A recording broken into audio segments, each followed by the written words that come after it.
सुर में गाना सीखिए पाधानीसा ऐप के साथ AI powered personal music teacher from Saregama. इस लाल किले के ऊपर हमारा कौमी झंडा फहराया था। वो एक खास दिन था हमारे इतिहास में और दुनिया के इतिहास में। और ख़ास दिन इसलिए था कि इतना बड़ा मुल्क आज़ाद हुआ, और इसलिए कि जिस तरह से वो आज़ाद हुआ, जिस शान से, जिस शांति से, वो भी एक अनोखी बात थी। दुनिया के सामने एक मिसाल हो गई थी। हमारा सिर ऊंचा हुआ, दुनिया ने हमारी कदर की और ये झंडा उठा था और हमारा दिल खुश था। अगर सुबह आफ्ताब के निकलने के वक्त वो हमारे एक फतेह की निशानी थी, तो वही शाम हुई जब हमारे हार की भी झलक हमारे सामने आ गई। हार थी दुश्मन से नहीं, दुश्मन पे हमने फतेह पाई। हार थी अपनी कमजोरियों से, अपनी नाइत्तफाकी से, जो कि सब में ज़्यादा खतरनाक बात होती है। शेर का सामना शेरों की तरह हमने किया, फिर सांप ने आके हमें पीछे से काटा। मैं इसलिए आपको याद दिलाता हूं ये कि फिर ऐसे सांप फैले हुए हैं जो पीछे से आके काटते हैं, जो हमको कमज़ोर करते हैं, जो हमें जलील करते हैं, और ये सब जो हमने इतने ज़माने में किया कराया उसको नाश करने की कोशिश करते हैं। कुछ पुराने ज़माने के तरफ देखने, कुछ आज के सवालों का तकाजा हमारे सामने, कुछ एक झलक तस्वीर भविष्य की जिधर हम जा रहे हैं, क्योंकि हमने एक बड़ी यात्रा का इंतज़ाम किया। स्वराज की यात्रा ख़त्म हुई तो उससे बड़ी, उससे मुश्किल सफ़र का इंतज़ाम किया, जिस सफ़र में इस मुल्क के 36-37 करोड़ आदमियों को, सबों को जाना है, मिलकर जाना है, हाथ में हाथ मिला के, ताकि वो सब खुशहाल हों, ताकि उनकी मुसीबतें कम हों, ताकि जो ज़िंदगी के ज़रूरियात हैं वो हर एक को मिले, ताकि ये जो हमारे होनहार बच्चे हैं जिनके ऊपर ग़ुलामी का साया कभी नहीं पड़ा, जो कि पैदा हुए आज़ाद हिंदुस्तान में, वो हमेशा आज़ाद रहें, उनका सिर ऊंचा रहे, खुशहाल रहें और अपनी और मुल्क की तरक्की कर सकें। ये हमने सोचा और इस रास्ते पर हम चले, और रास्ते में हजार खाई खंदक, हजार मुसीबतें, कभी सैलाब आके हमें बहा देता, कभी एक रेगिस्तान की तरह से हालत हो जाती, कभी बारिश इतनी ज़्यादा हो कि उसको संभालना मुश्किल, कभी न हो तो उससे भी बदतर। यह हालत हुई। बरसों से आप जानते हैं कि इस मुसीबतों का इस मुल्क ने सामना किया, तकलीफ हुई, परेशानियां हुई, लेकिन हिंदुस्तान का सिर तो नहीं झुका, क्योंकि आखिर में जैसे कि वो एक इम्तिहान का ज़माना था, पुराना ज़माना, जबकि हमने एक साम्राज्य का मुकाबला किया था, उससे खड़ा ये ज़माना आ गया हमारे इम्तिहान का, कि कहाँ तक हम मुसीबत में मिलकर रह सकते हैं, कहाँ तक हम मिलकर काम कर सकते हैं, कहाँ तक हम इस और मंजिल को भी पार कर सकते हैं। ये आया, और ऐसे मौके पर जब आप उसमें फूट हो, आप उसमें लड़ाई हो, हाथ उठाए एक इंसान दूसरे के लिए, दूसरे के ऊपर, तब क्या उसके माने हैं? क्या हम अपने पुराने सबक भूल गए? क्या हम गांधी जी को भूल गए? क्या हम हजारों बरस के हिंदुस्तान की तारीख को भूल गए? क्या हम जो हमारा भविष्य है, जिसके लिए हम काम कर रहे हैं, उसको भूल गए? क्या हम अपने बच्चों को भूल गए? क्या याद रहा हमें जब हम एक दूसरे पे हाथ उठाते हैं और झगड़ा फसाद करते हैं, महज किसी सियासी बात को हासिल करने को, या जो कुछ भी उसकी वजह हो मैं नहीं जानता, क्या बात क्या है? तो फिर मेरी ये आपसे दरख्वास्त है और मुल्क में सबों से दरख्वास्त है कि और सवालों को पे हम गौर करें ज़रूर, और रास्तों पे हम चलें, लेकिन पहली बुनियादी बात यह है कि हम अपने को संभालें, हम एक दूसरे से इस लड़ाई का सिलसिला छोड़ें। हम ये समझ लें कि हिंदुस्तान में ना आज़ादी है, न समाजवाद है, न प्रजातंत्र है, अगर हम लड़ाई झगड़ा करके फैसले किया चाहते हैं। लेकिन असल में हमारा सवाल हमारे मुल्क का है, हमारे घर का है, शहर का और मोहल्ले का और हमारे पड़ोसी का, और हमें चाहे हम वहाँ कन्याकुमारी और रामेश्वर में रहें दक्षिण में, चाहे कश्मीर में, चाहे पूरब या पश्चिम, हम एक हैं, एक मुल्क है जिसको कोई तोड़ नहीं सकता, जिसको हम किसी को तोड़ने नहीं देंगे। हम और आप हिंदुस्तान के बाशिंदे हैं, हिंदुस्तान के नागरिक हैं, सिटीजन हैं। हम इस मोहल्ले के खाली नहीं है, और इस शहर के नहीं, और इस प्रदेश के नहीं, और उत्तर के नहीं, और दक्षिण के नहीं, और पूर्व और पश्चिम के नहीं। और ये बात सब समझ लें, क्योंकि जो इसके खिलाफ हाथ उठाएगा और हिंदुस्तान की एकता को कमजोर करने की कोशिश करेगा, उसका हमें मुकाबला करना है, चाहे कोई बाहर की ताकत हो या अंदर सिर उठाए। क्योंकि इस बात ये अव्वल बात है, ये पहली बात है, हिंदुस्तान की एकता और हिंदुस्तान की आज़ादी। और उसी की, क्योंकि अगर ये बात नहीं है तो हिंदुस्तान की खुशहाली कैसे होगी।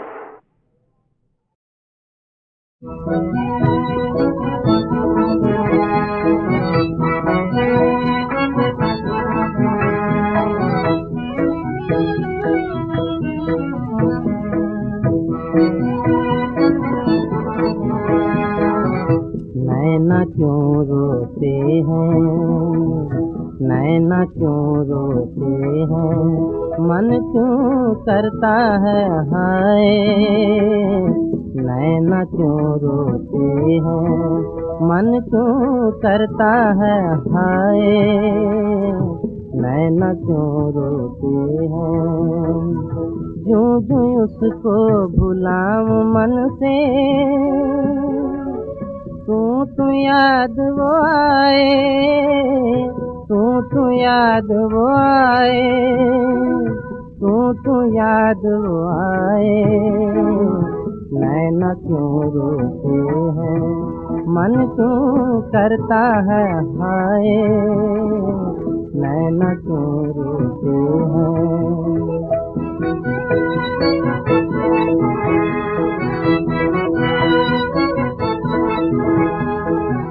नैनों से आंसू जो झलके, गालों पे बह जाए। नैनों से आंसू जो झलके, गालों पे बह जाए। मन की पीड़ पुरानी मेरी, मन में आग लगाए। मन की पीड़ पुरानी मेरी, मन में आग लगाए, मन में आग लगाए। नैना क्यों रोते हैं, मन क्यों करता है हाय। नैना क्यों रोते हैं।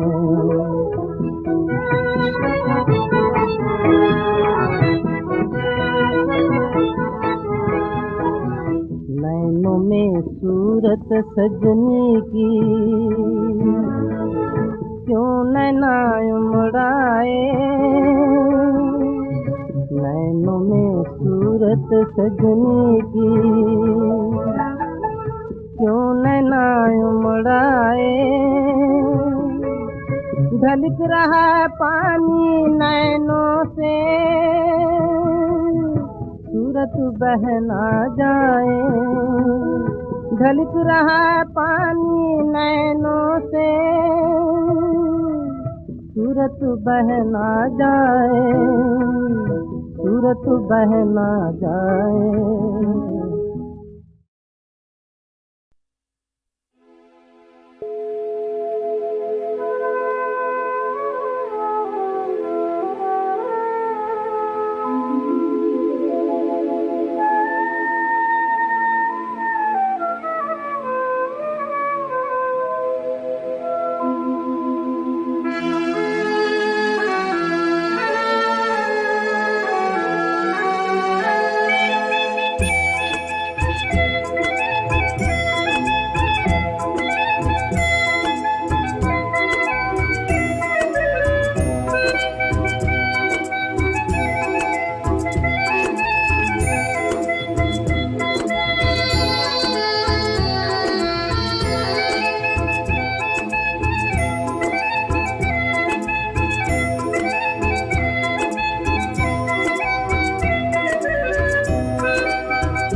गांधी जी का क्या संदेशा था।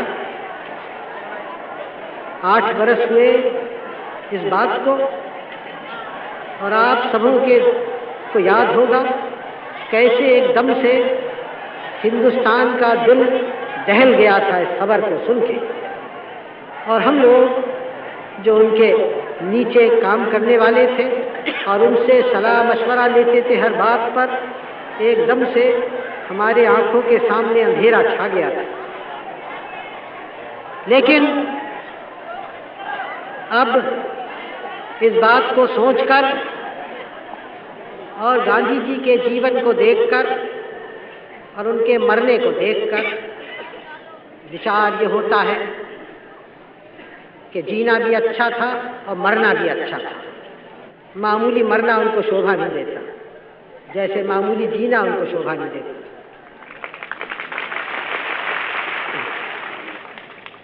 और एक उनकी जिंदगी और उनका मरना एक हिंदुस्तान के अमर कहानियों में हो गया है।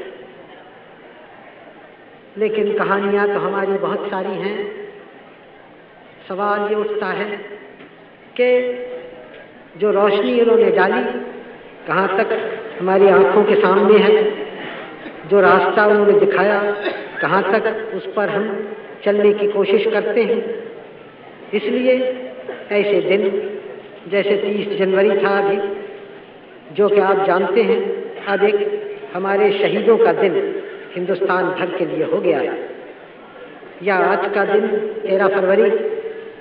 इस दिन कुछ देर ज़रा हमें अपने दिल से पूछना है, हम कहाँ हैं, हम किधर देखते हैं। हम महात्मा गांधी की जय कितनी हमने पुकारी, उनकी जय तो हुई, लेकिन कहाँ तक उनके रास्ते पर चले हम और चल रहे हैं। ज़रा अपने दिमाग को, दिल को ताज़ा करना और इस सवाल का जवाब ढूंढना, क्योंकि बहुत आसान होता है, हम भूल जाते हैं। लोग भूल जाते हैं बड़ी से बड़ी बातों पर, लोग बहक जाते हैं आसानी से, और हमने इतने बड़े काम उठाए हैं कि उसमें न भूलने की गुंजाइश है न बहकने की।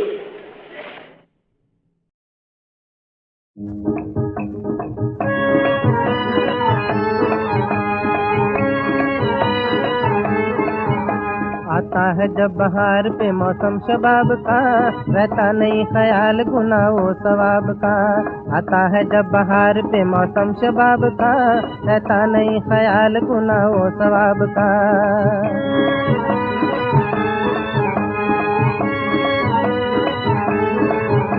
पूछा किसी ने दश्त में मजनू से दिल कहा, कहिए जनाब किस तरह करते हैं माहोसार। पूछा किसी ने दश्त में मजनू से दिल कहा, कहिए जनाब किस तरह करते हैं माहोसार। दिल को लगा के क्या लिया जीना हुआ महाल, मजनू ने हंस के यूं कहा ऐ साहिब ख्याल। दिल को लगा के क्या लिया जीना हुआ महाल, मजनू ने हंस के यूं कहा ऐ साहिब ख्याल। आता है जब बहार पे मौसम शबाब का, रहता नहीं ख्याल गुनाह वो सवाब का।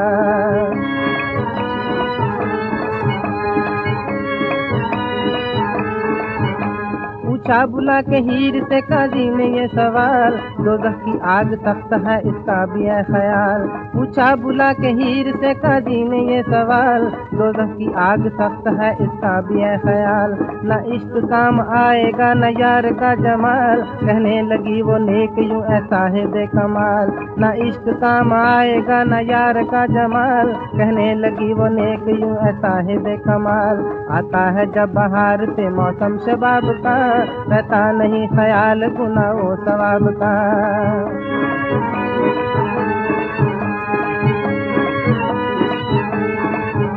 अलमस्त अंगड़ाइयाँ तूफान उठाती हैं, तिरछी निगाहें खून के दरिया बहाती हैं। अलमस्त अंगड़ाइयाँ तूफान उठाती हैं, तिरछी निगाहें खून के दरिया बहाती हैं। बागे जहाँ में हसरतों के गुल खिलाती हैं, और चांद सादे इश्क पर यूं गुनगुनाती हैं। बागे जहाँ में हसरतों के गुल खिलाती हैं, और चांद सादे इश्क पर यूं गुनगुनाती हैं। आता है जब बहार पे मौसम शबाब का, रहता नहीं ख्याल गुनाह सवाब का। आता है जब बहार पे मौसम शबाब का, रहता नहीं ख्याल गुनाह सवाब का। अभी इस कृष्णा नदी के उस पार मैं था और वहाँ एक शुभ काम किया, शिलान्यास किया। एक बुनियादी पत्थर वहाँ लगाया जिसके ऊपर या जिसके सिलसिले में अब ये बड़ी डैम यहाँ से बनेगी।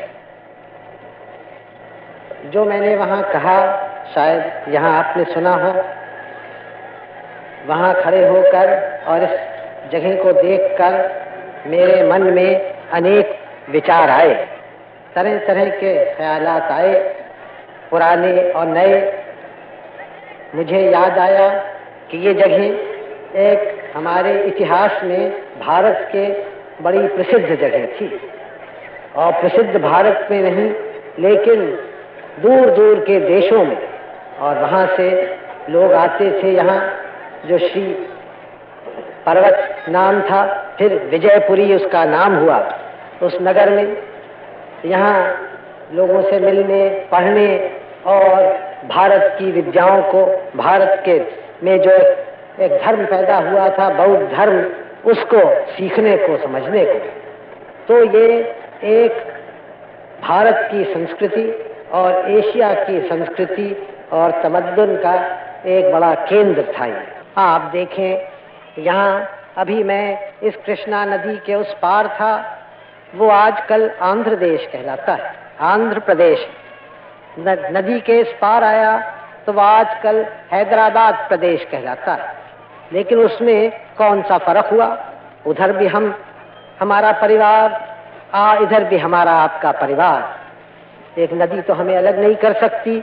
और इस समय जो बड़ा कार्य हम शुरू कर रहे हैं, ये नागार्जुन सागर का दोनों तरफ का है, दोनों को मिलना है, दोनों का कार्य है।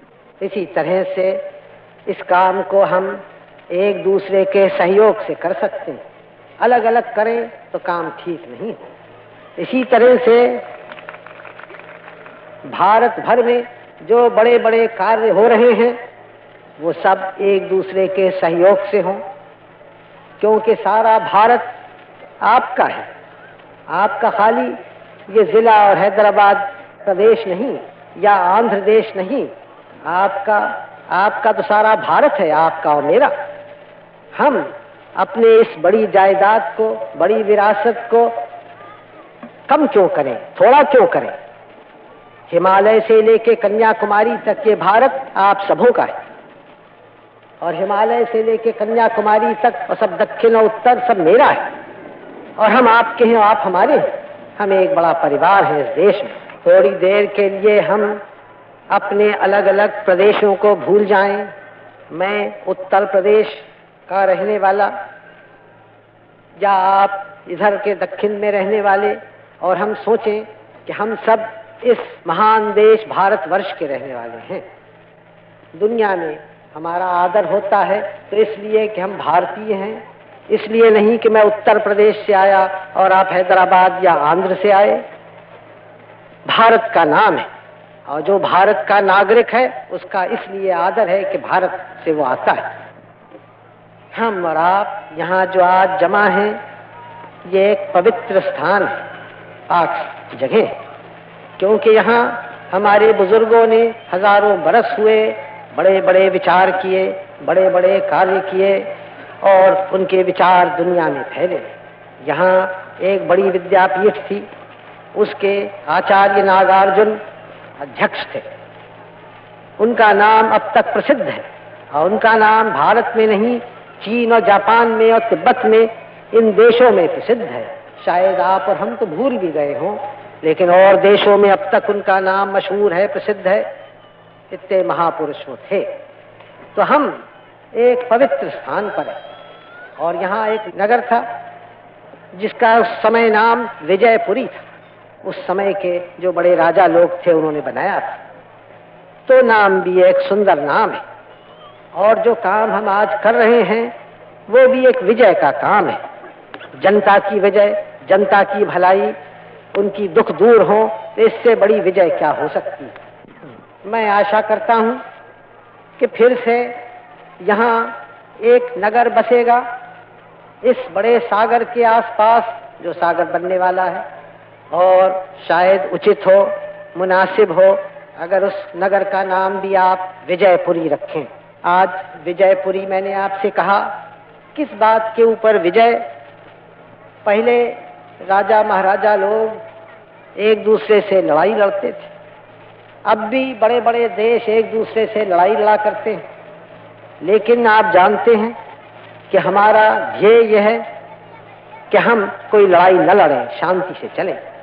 लेकिन एक लड़ाई हम लड़ेंगे, किसी देश से नहीं, किसी कौम से नहीं, किसी पुरुष से नहीं, लेकिन एक महायुद्ध हम लड़ना चाहते हैं हमारे देश की दरिद्रता से और गरीबी से।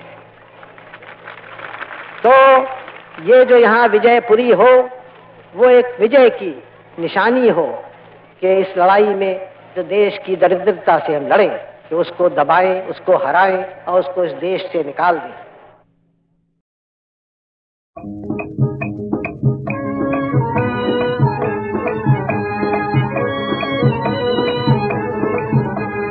याद यार याद भी तेरी कमाल है, तेरे बगैर हिज्र में जीना मुहाल है। याद यार याद भी तेरी कमाल है, तेरे बगैर हिज्र में जीना मुहाल है।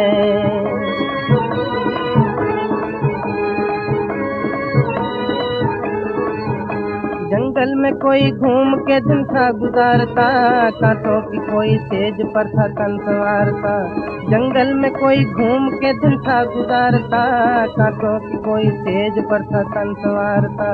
पर्वत को काट काट के था दुख सहारता, फरहाद जुए शीर पर यूं था पुकारता। पर्वत को काट काट के था दुख सहारता, फरहाद जुए शीर पर यूं था पुकारता।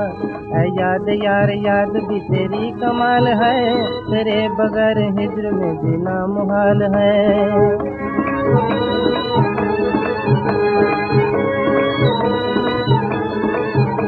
रांझे को तूने प्यार से जोगी बना दिया, जोगी बना के हीर का जलवा दिखा दिया। रांझे को तूने प्यार से जोगी बना दिया, जोगी बना के हीर का जलवा दिखा दिया। शशि को ऐसे दर्द का सागर पिला दिया, पुन्नू को इसकी कब्र पर लाकर बिठा दिया। शशि को ऐसे दर्द का सागर पिला दिया, पुन्नू को इसकी कब्र पर लाकर बिठा दिया। हाय ये तेरी दहर में कैसी मिसाल है, तेरे बगैर हिज्र में जीना मुहाल है। ऐ याद यार याद भी तेरी कमाल है, तेरे बगैर हिज्र में जीना मुहाल है।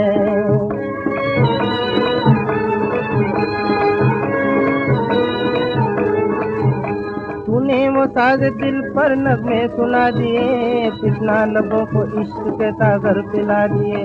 तूने वो साज दिल पर नगमे सुना दिए, पिछला लबों को इश्क के सागर पिला दिए। मूसा को कुएं तूर पर जलवे दिखा दिए, चांद दिल के दाग भी रोशन बना दिए। मूसा को कुएं तूर पर जलवे दिखा दिए, चांद दिल के दाग भी रोशन बना दिए। माशूक से भी रूबरू तेरा ख्याल है, तेरे बगैर हिज्र में जीना मुहाल है। ऐ याद यार याद भी तेरी कमाल है, तेरे बगैर हिज्र में जीना मुहाल है।